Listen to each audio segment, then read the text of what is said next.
அஸ்ஸலாமு அலைக்கும் வரஹ்மத்துல்லாஹி வபரகாத்துஹு. அல்ஹம்துலில்லாஹ். நம்ம இந்த பதிவு எல்லாமே ஷார்ட்ஸில் தான் ஸ்லோவாக வந்துகிட்டு இருக்கோம். மற்றபடி முழுமையான பதிவாக இந்த கித்தாபையே முடிச்சு முழு தஜ்வீத் ரூல்ஸோடு நம்ம வந்து போட்டிருக்கோம். ஸோ இன்ஷா அல்லாஹ் பார்க்காதவங்க நம்மளோட சேனலில் பிளேலிஸ்ட்டில் குர்ஆன் கிளாஸில் போய் பாருங்கள். ஓகே. அஊது பில்லாஹி மினஷ் ஷைத்தானிர் ரஜீம். பிஸ்மில்லாஹிர் ரஹ்மானிர் ரஹீம்.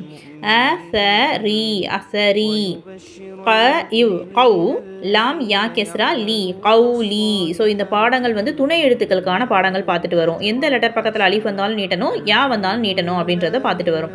மீ கால மீ கால. ஸோ மீம் பக்கத்தில் யா இருக்கிறதுனால நீட்டுறீங்க, அதே மாதிரி காஃப் பக்கத்தில் அலிஃப் இருக்கிறதுனால நம்ம நீட்டி படிக்கிறோம். மீ கால. அபா அபா பீல அபா பீல. சராபீல சராபீல.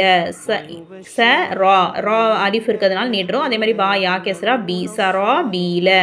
அல்ஹம்துலில்லாஹ். முழுமையான பதிவை பார்க்கணும் அப்படின்னா நம்ம சேனலில் போய் பாருங்கள் இன்ஷா அல்லாஹ்.